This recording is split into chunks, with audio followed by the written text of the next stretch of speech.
At Elevate One Consulting, we specialize in executive, business, and accountability coaching tailored just for you.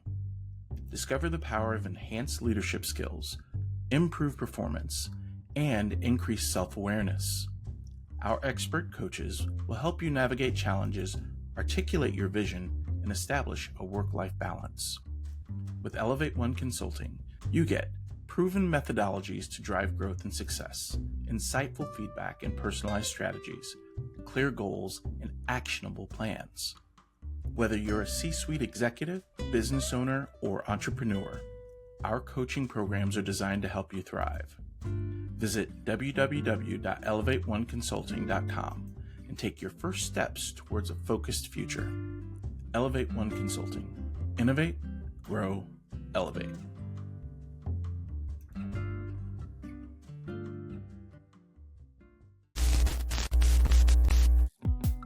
Welcome back to The Unbroken Place, where it begins and ends with empathy. I'm your host, Eddie Paul Thomas, and this week I am joined by a special guest named Neena to discuss the art of building trust through digital storytelling.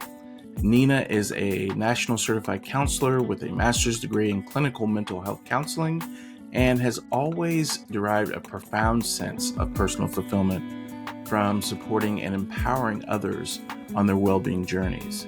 But it wasn't until she ventured into mental health content creation that she discovered her true passion, building unity and empathy through storytelling. So, if you ever wondered why those 15-second commercials have the power to make you cry, or wanted to learn more about being an impactful content creator, be sure to listen to our conversation. Let's go. Neena, thank you so much for joining us on The Unbroken Place. The topic that we're discussing today, I know it's near and dear to your heart. The art of storytelling, the impact of storytelling, is something that both you and I know very, very, very well. And I think I would love to start us off by just letting people know kind of a little bit about your journey into mental health content creation and how you discovered your passion for storytelling. Yeah, definitely. Well, thank you for having me, first of all. Yeah. Very exciting. I have an interesting background. So I started we'll start at grad school. So I started in grad school, decided I wanted to go into counseling after having a BA in psychology. So we started there. So I've always had a really deep love for mental health and being in service to other people and just trying to change one individual is just as impactful to me as finding the cure for cancer or something that's global, So I've always been interested in doing what I can on an individual level to support those in need. So I thought, counseling, let's do it. I went for the degree, passed the boards, but still have my NBCC, so I'm still certified. But something wasn't exactly, there was a piece missing after I was done with my program. I knew I loved working with the population which was higher education students. I knew it felt meaningful, but there was some piece of the work that was missing for me. And so I felt fulfilled, but I think there was a piece of me that had this skill set of writing that I really wanted to lean into. And so when you're counseling, you can do case notes. That's pretty much the extent of your writing related to the job. And at the time, I had no idea about the tech sphere and marketing and any of it. I didn't know that there was a space to really dig into practice and also marketing. So I just thought, you know what, I love college students. Let me just keep working with them. So I did that for several years. And then I was approached by a company who I was doing part-time, like contract work for. Yeah. And they had an opening and they said, look, you're one of our best freelancers and we would love to have you come on, be our content manager, essentially oversee the blog posts and some of the social copy, just basically everything written word. And so I thought, I really couldn't believe it, because that was what I had been searching for after grad school, was just the opportunity to mix the writing with the Yeah. support for others. And it just so happens that this organization was providing support specifically to stakeholders in higher education. So students, faculty, and staff.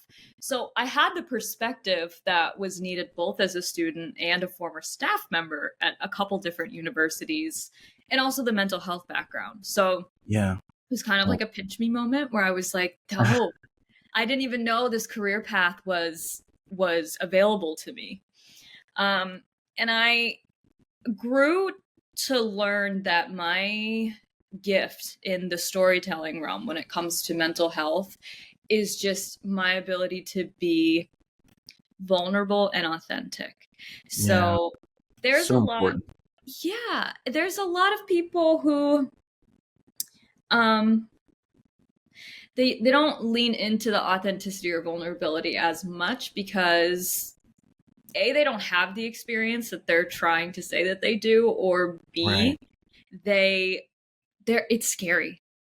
Being open, being honest, really Yes. telling your story, the ugly and the good. Mm-hmm. It's hard, and it can be a really scary place to be in. Yeah. But for some reason, it always just came so naturally to me, because I felt like this was another way to be in service to others. This Yeah. was a way for me to share my stories with my mental health journey and also connect with other people. For me, the engagement's important. The likes are important. The data, from a business standpoint, of course, you Right. want to see that. But in my heart, I just want to know that one person saw it and they felt moved by it and they felt seen and validated and Yeah. heard. Yeah. So that's always been my goal with storytelling and content creation, and why I really leaned into it after having just a really diverse background, from mental health to higher ed academic support to project management. It's just funny how life leads you to the road that you want to be on. So I'm Yeah. really grateful to be in this space now. Yeah. Yeah. I'm grateful you're in this space too. Just reading some of your work, it's really cool to see how you unpack a little bit of that vulnerability. I find a couple things that you said fascinating. Number one, the vulnerability part. In the professional world, I'm using air quotes for those who are listening. In the professional world, um, vulnerability can often be seen as a weakness. You have to be these machines that, keep your emotions out. I mean, I can't tell you how many jobs where I was told, leave emotion at the door. Whatever you brought, whatever you're dealing with outside, do not bring that into the workplace, and it's funny because when you're in a space of being a content creator or content curator or writer or whatever your profession is that has to do with telling stories, you absolutely have to be vulnerable to be successful. And so that I just find that juxtaposition very, very interesting, um, to where you have to make shifts throughout the day, of being the vulnerable writer who's expressing the story about this client or someone that tried our product and it changed their lives, and then you go into a meeting and you got to cut it off real quick. But the That's other thing, I'm I sorry, go ahead. say I love that you say that, because do any of us really fully turn it off? I find it laughable Hmm. that the workplaces assume that when you have stuff going on outside of work, you can check it at the door. Mm-hmm. I don't know how many of us are really good at doing that. And so this being asked to do that, I personally feel is unreasonable. And maybe that's why I've chosen this Mm-hmm. path where you can really do that. And there's Yeah. not a penalty, and there's not somebody who is going to be judging, or, your worth is determined by how even keeled you can be Yeah. during a conversation. Yeah. Um, it allows you to be yourself a little bit more, which I Mm-hmm. think is sad about traditional jobs, that Mm-hmm. it's not always encouraged, or sometimes there's not psychological safety present. So just Right. self-preservation, you don't allow that Right. vulnerability to come Right. through, or that authenticity. But in this space, it's actually revered and celebrated, and that's what's so exciting. Yeah. Yeah. The Gosh, we could go down that rabbit hole for a while, but You I know, think the other really cool part of what you said is not discovering that this was even an opportunity for you until after you've gone to school, after you've got your degrees, and you've done all this work to be this one thing, and then someone recognized your talent in another area and said, "Hey, come over here. We'd love for this opportunity to be yours." And I've noticed the more people that I speak to on this podcast, or even individuals as clients, as I look at them as entrepreneurs, or trying to grow their business, they didn't start off doing this. They weren't they weren't pushed by mom and dad to be this thing their entire life. They went to get their degree, tried it for a few years, and completely shifted into something very different. So it's just a very interesting phenomenon. I don't think it's unique to me or my circle. It's just wherever I go and I speak to professionals, they didn't start off, doing what they're doing now in their professional career. I won't get on my soapbox about how wild it is that we force 18-year-olds to pick a career forever. Yeah, yeah, But yeah. that's not surprising to me. It's also very validating to hear that other people have this Hmm. experience, and it just shows how valuable experience can be versus a degree. They're both, Yeah, they hold weight, yeah. but to actually, it's different in theory than in practice for a lot of Hmm. jobs and professions. Hmm. So I don't know, I just, something about that so poignant to me, that just I have this, just give people a chance, because you never know who you're turning down for a position and what they can do and the Yes, potential that they yes. have. So look past what you see on paper and look for that potential, because I mean, look at all the amazing people you've had on your podcast and how far Hmm. they've gone because somebody believed in them and they Yeah, saw they didn't check every box. They gave them a chance right. anyway, and they thrive. Yeah, yeah. And ironically, it's not like our parents, the time of our parents, you Mm-mm. know, where they expected you to work somewhere for 10, 15, 20 years, get pension, and then you retire. Now, I'm not joking. People are, I believe the data, I can't remember the labor and statistics data, but the average person who graduated from 2004 on is only staying in their job for 2.5 to 3 years before they transition to either a new place or a completely different industry altogether. And there's a lot of that soul searching and trying to figure out who we are. Just in the data is telling that story. I also believe that the data is telling us that women, particularly women of color, almost Hmm. need to jump ship after 2.5 years if they want to see upward Oh, mobility.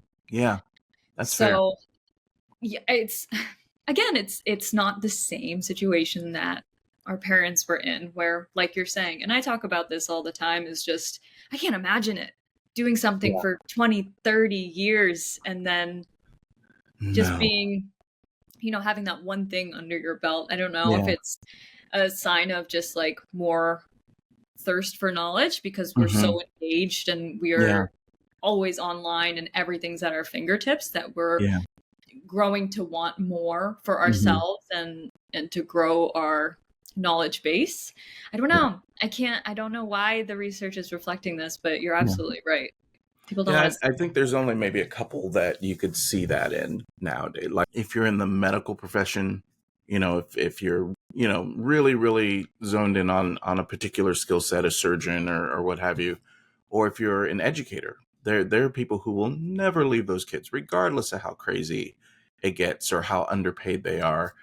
That's just their calling, So I could see it in a couple fields, but and there's probably more I can't think of right now, but I can see for sure that there's a freedom that we experience now that we didn't experience before, where there are so many opportunities, especially online, to pick a different career, or even have side jobs, or freelance, or do any number of things. Which I know that you worked in freelance for writing, and I'm curious about, as we look at storytelling.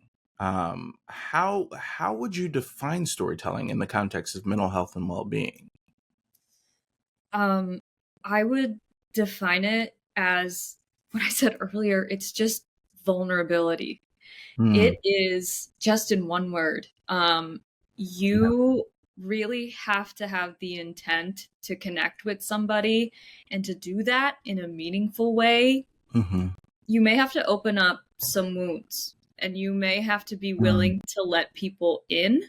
Yeah. It's interesting in the digital world because it's not an interaction like this where I can immediately see your feedback. So there's like this anticipatory anxiety after you hit post or you put Yeah. some new piece of Yeah. content up where you're like, oh, I hope that what I meant comes through, or I hope this is well received, or just bare minimum, I hope someone reads this and feels validated or seen because of what I said. Yeah. Um, so when it comes to content creation and mental health in the digital sphere, you have to be willing to put yourself out there and talk about your Hmm. experiences, which is something that I was really uncomfortable with at first. There are lots of ways and lots of considerations you need to make. For Hmm. example, if you had childhood trauma, how open do you want to be about that? What are the ramifications on your family? Right.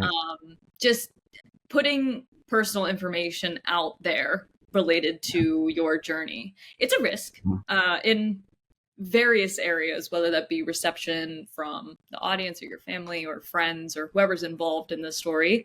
Mhm. Um, but I found it's one that's really worth taking Yeah. just to make a difference in one person's life, even if it's for that 5 seconds that you have their attention before they're scrolling away. Hmm. It's really important. Yeah.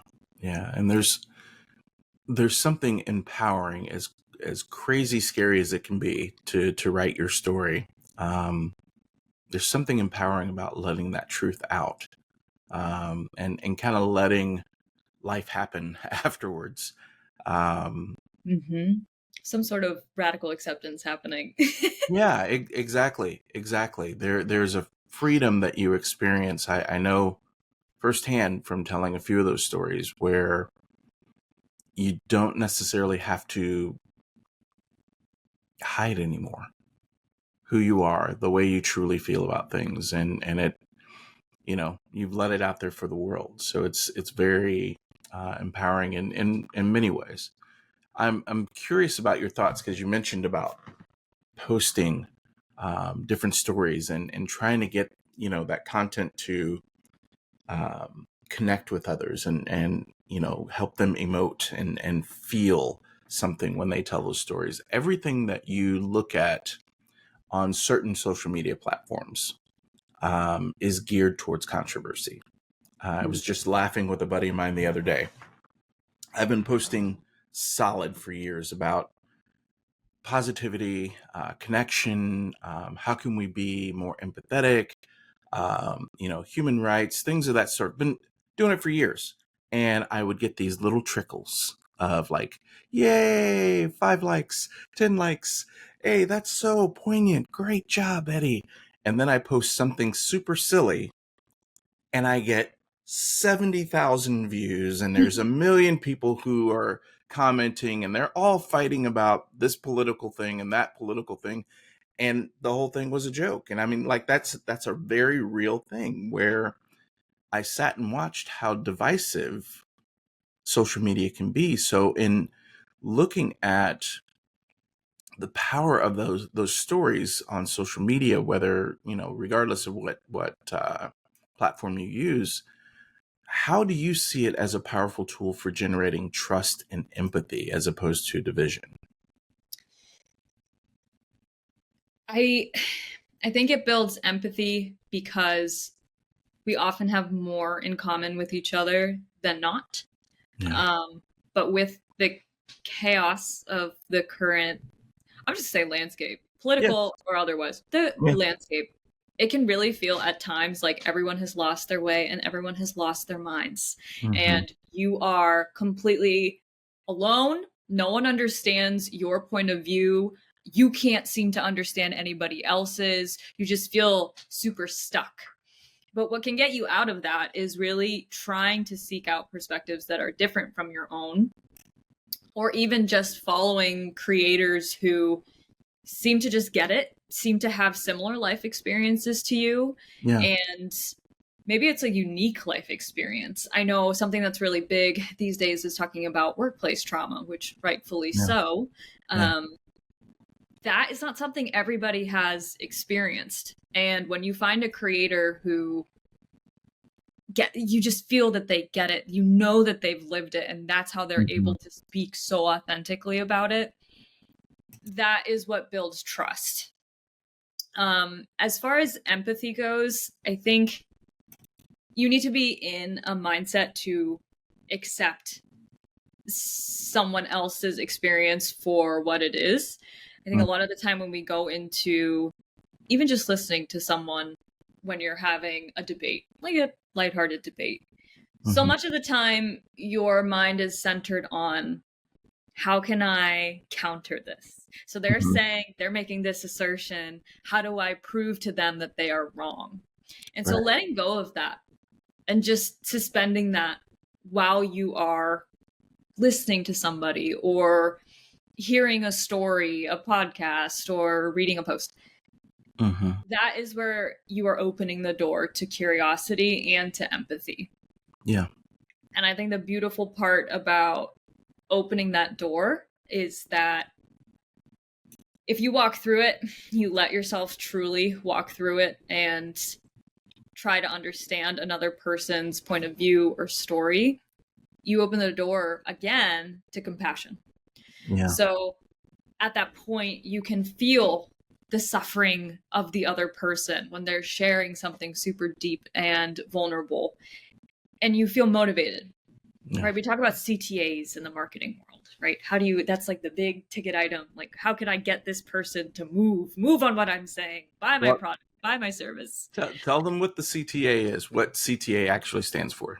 CTA is your call to action. So I'm so sure, audience, that you have seen it at some point in an email from a corporation or even just on social media, someone's plugging a product.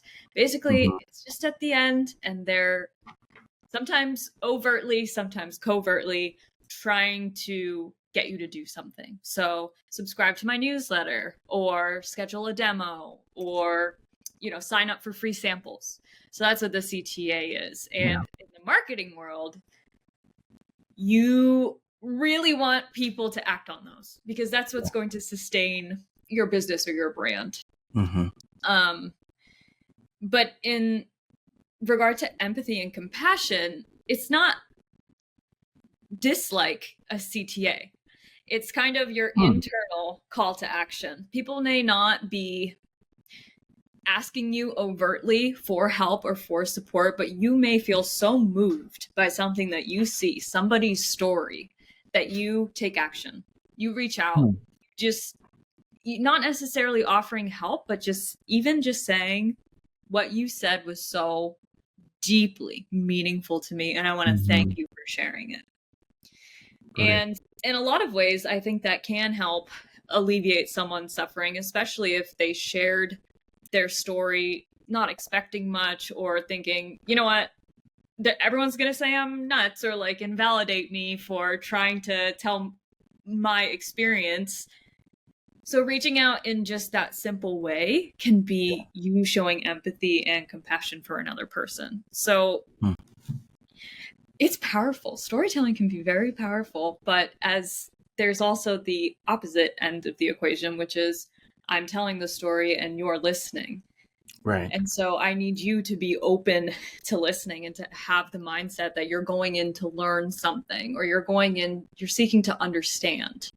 And that's sometimes not something that everyone is going on social media to be a part of. Sometimes they Yeah. are there to stir some stuff up, start some controversy. Oh And gosh. that's, you know what, that's okay. Everyone has their reasons for engaging online. I think people are increasingly, well, we know the data is telling us that people are increasingly lonely. Hmm. And so any interaction, I think, is better than no interaction. And so that's kind of how I conceptualize it, is just some people just think that the chaos will bring more attention. And I think Yeah. that they're just craving it. They're craving other people to respond and react. So Yeah. try not to let it get to me, or I would suggest not letting it get to you. Yeah. It's challenging as a storyteller. I mean, we're both kind of in that field of trying to connect with people, not necessarily just with a brand, but just in terms of causes or things that help draw people together, help bring us closer together. The entire reason for this podcast is empathy, growing, helping us grow closer together to understand each other better. One of the challenges I heard you speak about, some of the challenges of putting those stories out, and you've got those bad actors who are literally going out just to troll and to be provocateurs and try and get people in arguments, and um, you've got that, and then there's another fascinating thing that I was discussing with a colleague. We also have to deal with the reality that in today's society, we as individuals who are on our phones and driving to work and doing just living our lives every day are exposed to more than 7,000 brands. 7,000. And so It's if you think about this, open up your phone, each one of those apps represents a brand. When you're driving down the street, every car that you pass has an emblem, has a slogan, has whatever. The average person, as you listen to a podcast or you're watching your TV show, when they're in that show, they're wearing specific clothes, they're wearing specific, they've got specific furniture and whatever. These are all brands that your brain is taking in as receptors every single day. And so as you um, talk about those successful stories, when you're actually able to be successful on social media and get people engaged, I I think it's critical for them, our listeners, to hear about one of those stories, just so they can kind of get a barometer, if you will, just some sort of measurement. So could you kind of tell us about a story that you've told or crafted that had a significant impact on your audience? Yeah, absolutely. So last year, I posted on my LinkedIn about a random interaction that I had with an Uber driver. So I had gone to get an eye procedure done. So I called an Uber when I was done Mm-hmm. to get back home, and started like any other interaction. And I'm recounting this in my post. And all of a sudden, I mentioned something about, my therapist says, and my driver, she was a woman, she just lit up, and I saw her eyes in the rear view, and she was just Mm-hmm. like, "You're in therapy?" And I said, "Yeah, I am." And she was like, "I'm in therapy." And I'm Hmm. not sure where she was from. She said she wasn't from the United States, but she had a very thick accent. And so I felt like, so my heart was so warmed just thinking about this connection that we were making over our mental health. Hmm. Um, and it was from there, when we started talking about just our experiences in therapy, everything opened up. Every door, there was no topic that was off limits, and it felt so good to just talk with someone, be genuine, and not have a fear of, oh, I wonder, maybe I shouldn't say that. We just felt there was something in that car that Hmm. was, we were safe. We were in a bubble. It felt like a bubble of light. And we were just Hmm. exchanging what we hoped for the future and what our fears were. And, Yeah. we were talking about where we want to be in the future. And she was like, I don't want to do Uber forever. Like, I Hmm. really want to be a nurse. So it was for me, I remember thinking about that for weeks. And I eventually decided, you know what? I'm seeing a lot of material online about the doom and gloom. Yes. Sometimes it's hard. Sometimes your feeds, it depends on the day. Hmm. Sometimes your feeds are just relentless. And it does a number to you on your mood and just your general outlook. So, Yeah. I thought, let me share just a really raw moment that I had with a complete stranger who I will probably never meet again. Hmm. Um, and it was right around the holidays. And essentially, the first line that I posted was something like, my Uber driver gave me a very unexpected gift. And so it was my opening line. And I'm already hooked, by the way. Just with, that, so, with the opening line, forget it. I'm in. I'm in.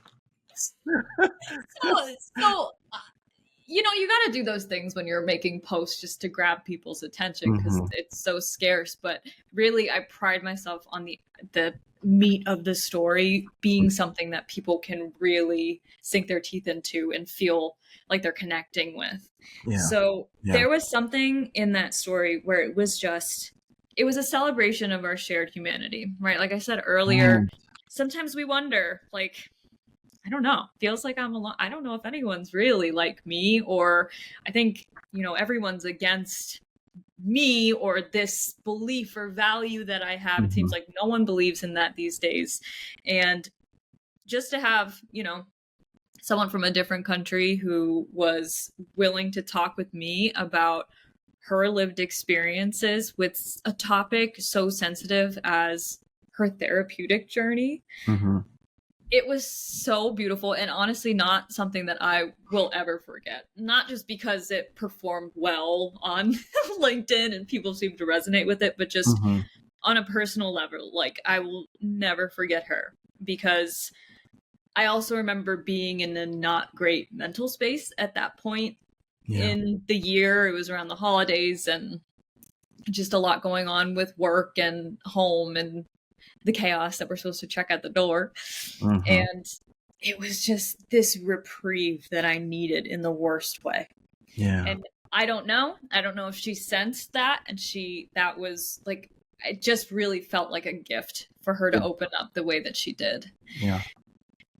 And I just, the people who I got the most likes I've ever gotten on that post. Hmm. Again, no glitz, no glam, no fancy, no bold, maybe an emoji here or there. It was the content. A little Yeah. gift emoji, with my first line. Yeah.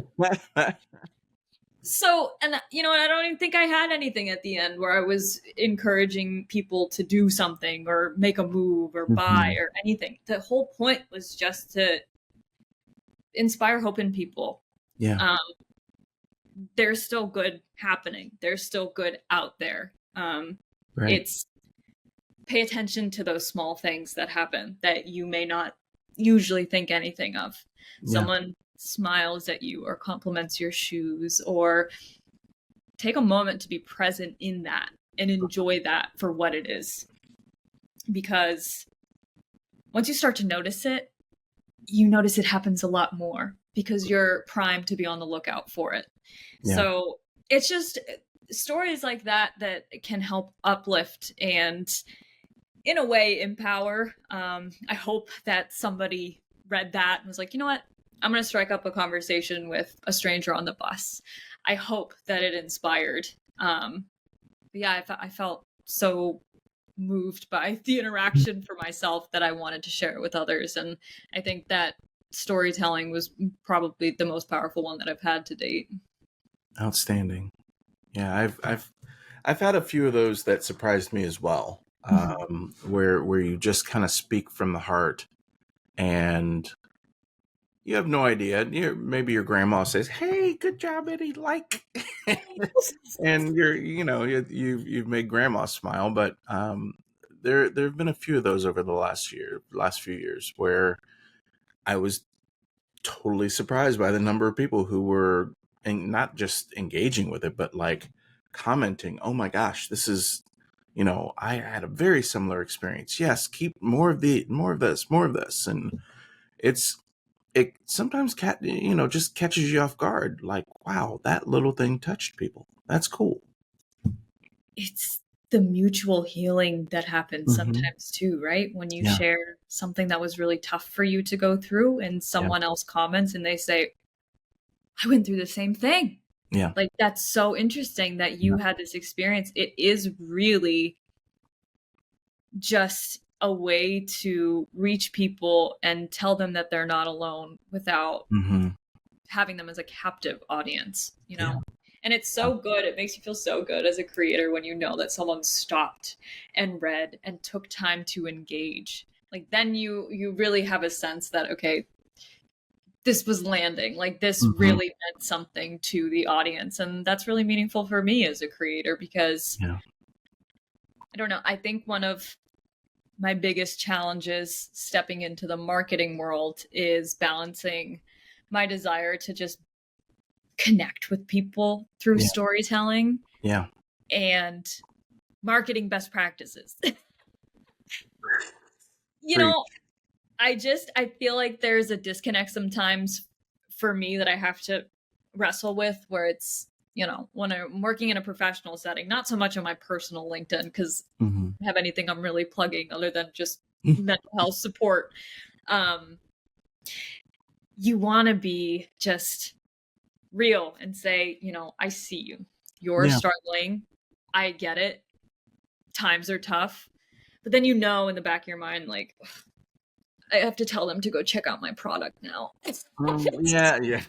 It can feel, for me personally, Yeah. and it's just that I'm not at a point where I am artful enough to do it so it's super smooth. I don't know. Mhm. But right now, it's just like a mental block for me at times where I feel like, oh, I wish I didn't have to plug the product. Like, I wish I could just offer the support, but realistically, you need Mhm. to keep the business going. Yeah. So that's Yeah. my push and pull in this world of storytelling, marketing. Mhm. Um, I always say, like, I get it. Like, SEO is so important and you need to rank. But if I'm doing SEO and I see that it really wants me to change a word that I loved, Right. just it Right. it sends me, and I know what Yeah. I have to do, but it's not what I want to do. And so I think that's honestly my biggest struggle with being in this space, because as rewarding as it is, there are also parameters that you need to follow to continue to see Yeah. success and allow yourself to continue this Yep. path that you love. Yep. Yeah. Yeah. It can be a challenge. Where you're speaking with clients about authenticity and being true to your brand and who you are as a person, especially when you're you know ghostwriting for a professional, and they really want to say a certain thing and they want to say it a certain way, and okay, well, we can do that. Here's the other side of that. This is what SEO is going to tell us. This is why it won't rank well, but you'll get your point out and maybe you'll get the growth regardless because people like who you are, your brand, and what you're trying to say. So I get that 3,000%. There's some times where there's a genuine battle in my head, just like you were saying, about saying what you want to say versus saying it the way that the algorithm is telling you to say it. And it gets even more challenging now that we're in the age of AI, which is, I'm going to have to get somebody on here and just really hammer out that conversation about AI and what it's doing to the marketing place and storytelling. And it's a very interesting time that we live in right now. I love that you mentioned the AI piece because Mm-hmm. I used to dive into it. I moved up to editor in chief at my old company. So I was still Mm-hmm. doing content management, but now I was digging into the editing and working with clinical reviewers. And when ChatGPT came out, it was the thing to use. And I Oh, had people telling me, oh my gosh, have you tried this? You could make 50 new blog articles in one day. And I yeah. remember being so taken aback because I've learned people who don't do copywriting, they don't do editing, they Mm-hmm. don't social, they don't live in this space. they have no idea what goes into it. Yeah. And they think you can just put in a little prompt to a robot and it'll spit back out something that will increase your engagement and something you never would have thought of before. And I will say, at first I was exploring it because I was like, oh, you should know your enemy. Right. Like it's something that is not going away. But the thing is, there's a space for it, and the space is not. You can use it for content roadmaps. You can use it for outlines. You can use it very loosely to help you structure your own work and your own thoughts and your own experiences. But you can't ask a robot like ChatGPT, like, tell them about that time I was 5 and like mom left me at the store. Put a story together. You can't do that. And that's the value that storytellers like you and I add. Yeah. Because they don't feel. And that's the whole point, is to get to the feels, get to the emotions. Yeah. I had a client, just a quick story. I had a client who typed out their, little prompt and got their article together. And I said, okay, did you read this? No, like all the way through. Yeah. Okay. This is missing critical parts of your speech that you gave that you're trying to give a synopsis on. Well, let's read through it again. Read through it again. It had about 1/10 of what they wanted. Ugh. Prompt. Probably 40, and I'm not joking, probably 40 to 45 prompts later, it was pretty close to what they wanted. And so I said, so what is the lesson that you just learned about putting your prompts in here? That I could have just written it. Yes! That is what drives me wild, is that could you get it to like a good place after 3 hours of feeding it prompt after prompt after prompt? Yeah. Could you write your own probably in half that time and feel really good about it and just need like a Grammarly or like some other just refinement software? Yes. It can be. Everyone says, you see the posts on LinkedIn where it's just like, you just don't know how to use it. Like if you just knew what to ask it, it would be so much easier. You know what? For coding or for anything that's really black and white, I'm sure that is the truth. But when it comes to mental health in particular, I'm so cautious. Yeah. Also because I've managed freelancers before, and I've had some of them turn in straight ChatGPT articles to me. Yep. And you can tell. You can always tell. I can even tell at this point on LinkedIn when something was heavily ChatGPT'd. And I remember reading through it and reading the research that this writer had pointed out in the article. And I was like, all right, let's just fact check real quick. Like I have a clinical reviewer, but this sounds sketch to me. Yeah. So then I would go online and see, this is not a thing. Like this study I couldn't even find them in the beginning, like especially in the first year when it started to get popular.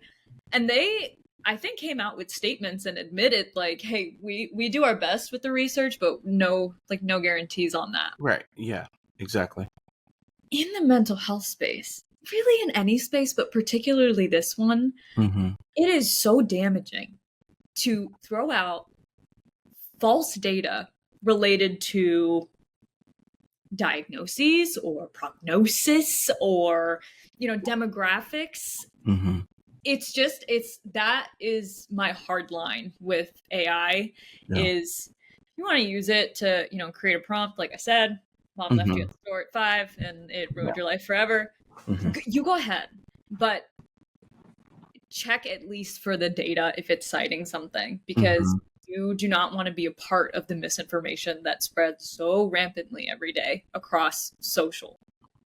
Well, it's so important because when I have the conversations with clients, when I'm consulting and trying to help them figure out something in the culture that needs to be updated or upgraded, they will cite data, and I said, "Great, now tell me what the study said." Because you can tell me what the stat said. This one stat pulled out of context, it can say anything you want it to. But when you look at the entire story, the entire study, that's something very, very different. And so that's something that ChatGPT is not figured out yet. Not there yet. Under no delusion that it can't get there. Yeah, yeah. But also, maybe it's just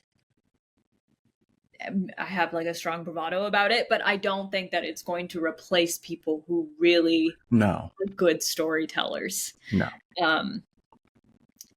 Yeah, and that's funny that you say that about data, because really you could cite a stat and it could be the right stat, but what's your context, and are you manipulating it to fit a narrative that you're trying to project? Right. Yeah, I'm glad that you do that work with them and really dig in, because it's important to make sure that what you're putting your weight behind and supporting with your clients is factual. Yeah. Well, it's the climate is changing for everyone. The work environment is changing, and just the idea of having people who work from home. There are some employees who say, "Well, we've got to have butts and seats here. We need people in the office." Okay, where's the data to support that? Let's talk through that. Let's figure out, because it's different. It depends on the culture and the organization and what you do. But you need to walk through those things and be very careful with how you frame it, based on a statistic that you saw. So it's just a very important walk that we do together with our clients. So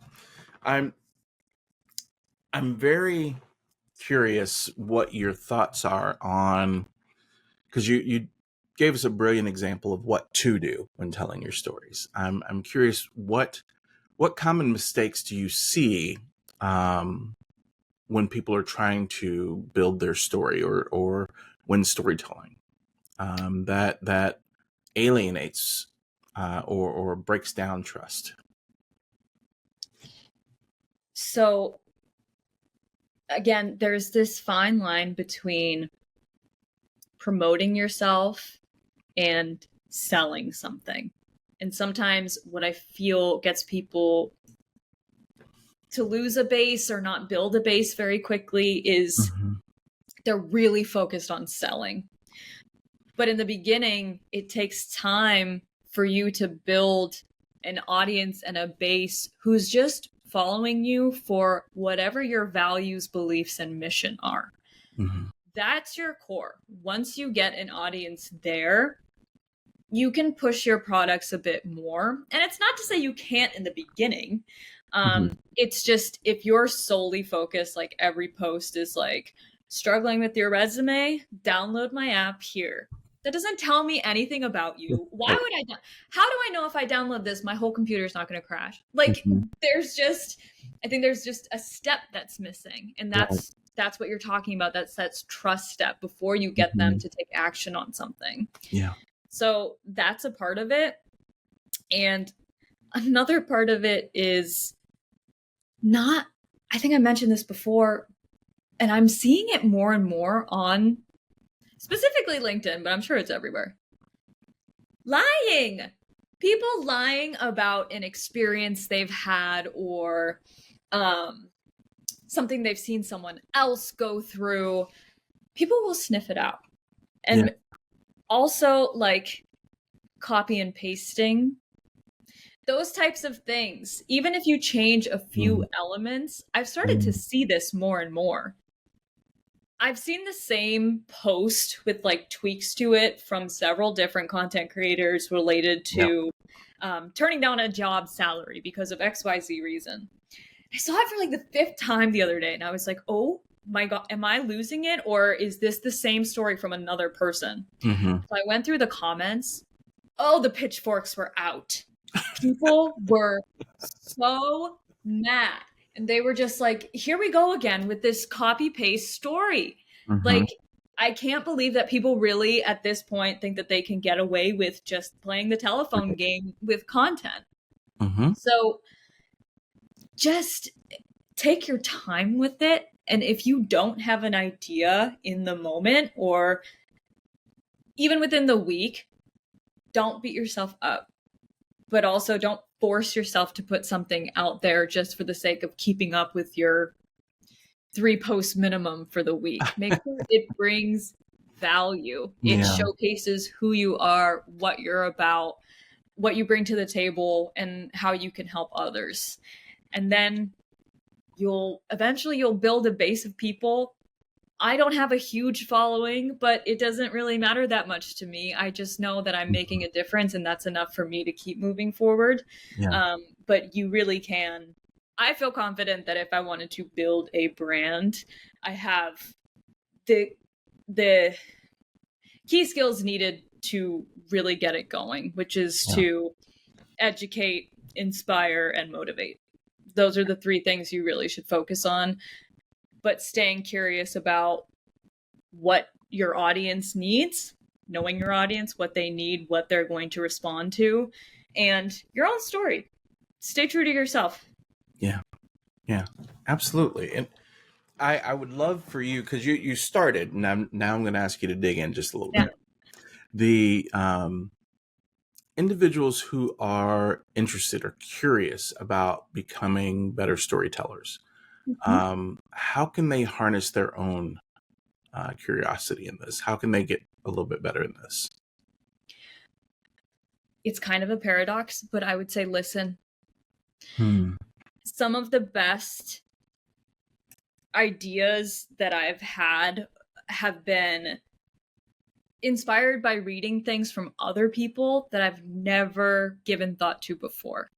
I've been open to hearing other people, and that's honestly what fuels my inspiration to get out there and share more. Yeah. So, especially if you're someone who is struggling with, how do I open up, or is this too much, or like just having that validation of, no, other people are out here, they're doing what you're thinking you want to do.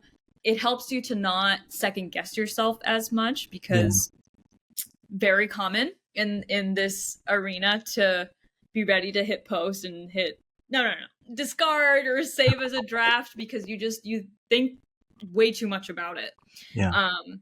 But to become a better storyteller, I really do think it starts with listening to other people and what they're saying. The second piece of it is really just a riff on mindfulness. Sit with yourself. That's also really hard. When you're thinking about a story that you want to tell that is really meaningful to you, sometimes you just need to sit and really process it for yourself. The amount of times that I've been thinking about something I've gone through in my mental health journey, like a 250 character post, it could take me an hour. And it's not because I'm struggling with the right wording. It's because I'm thinking so incredibly deeply about this experience that I had. Right. And I get lost in it. I'm just like, you know what? I never thought of that. Like, I did feel that way. Like, I always thought it was just, you dig below the surface and you get to know yourself better, which fuels your confidence in telling your story. So stay present, stay mindful, sit with yourself, sit with your emotions and your thoughts, and give yourself this space to explore. Because that's all curiosity is, really, is keeping an open mind and asking, what am I missing, or what more could be going on? And asking yourself those questions is really impactful and powerful. Yeah. So you've given us a ton of stuff to think about. Great stories, a lot of good advice. I'm curious if there's anyone that you are, anyone's work that you're following, or people maybe online that inspire you or help you when it comes to thinking through your storytelling process. Who could people follow? Yes. So one person that I found on LinkedIn a few months back, his name is Jonathan Carrington. Mm, And he posts a lot about his experience with workplace trauma, and that is his specialty. He works with BIPOC who have experienced workplace trauma. Like that's hmm what he specializes in. And I can't tell you the amount of times that I've seen a post from him and felt so moved, like to the point of tearing up. And I've sent hmm his posts to friends of mine who I know have struggled with really a lot of abusive leadership and things like that in the workplace. And they have hmm told me how impactful it was to hear it from somebody else. Especially women and women of color.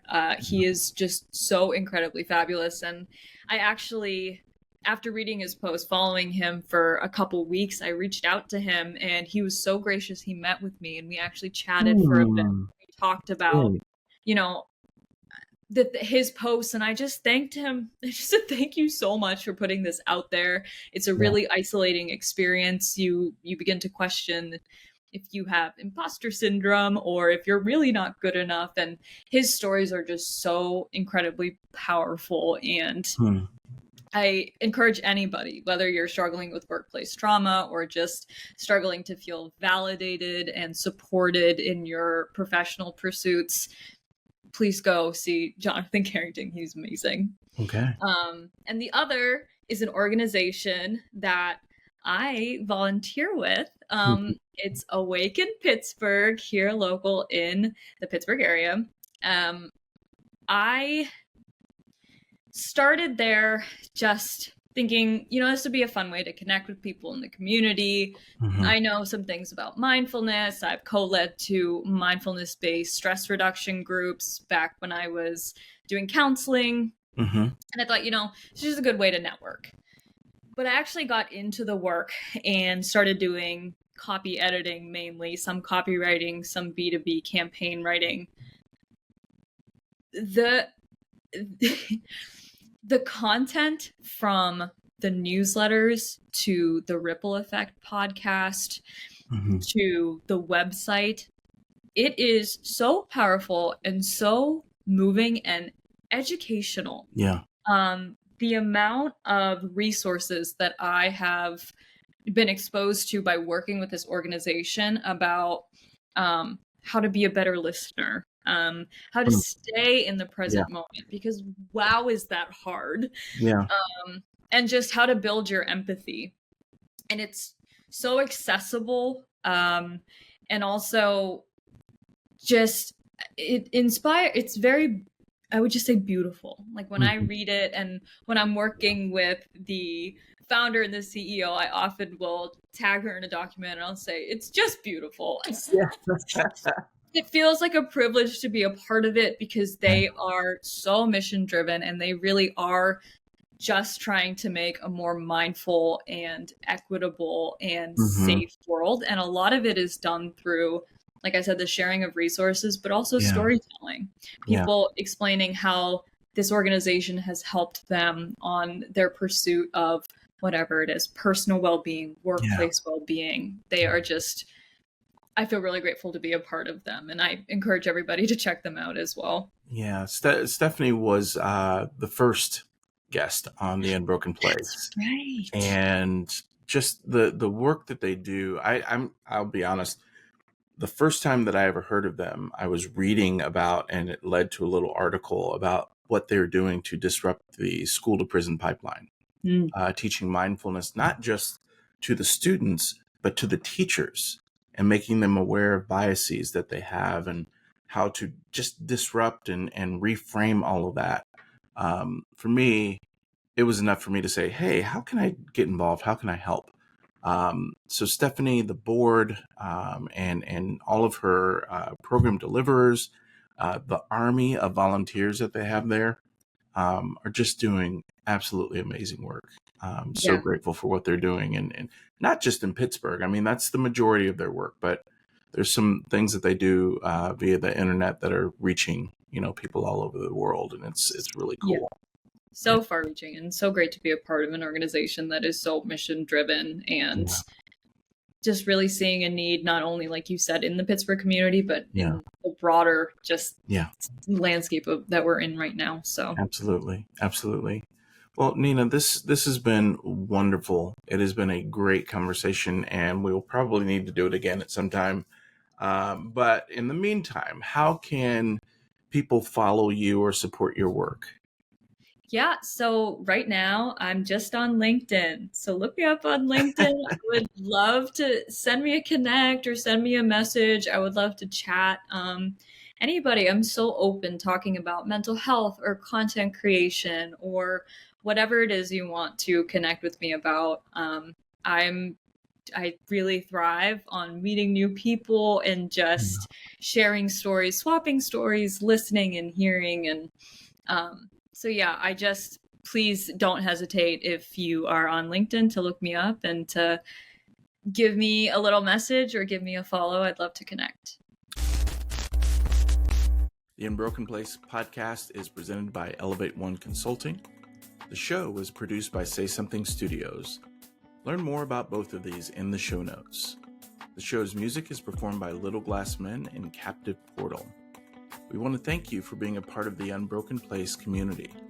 Look for an ongoing conversation on Instagram and Facebook at the handle @UnbrokenPlace. You can also find some helpful resources at eddiepaulthomas.com. Make sure to sign up for our newsletter called OK on Second Thought on LinkedIn.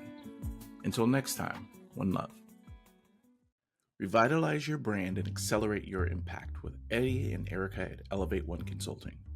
Experts in organizational development, digital marketing, and much more. From leadership coaching to creating unforgettable digital experiences, we've got you covered. Visit elevateoneconsulting.com today. Elevate One Consulting. Innovate, grow, elevate. Say Something Studios.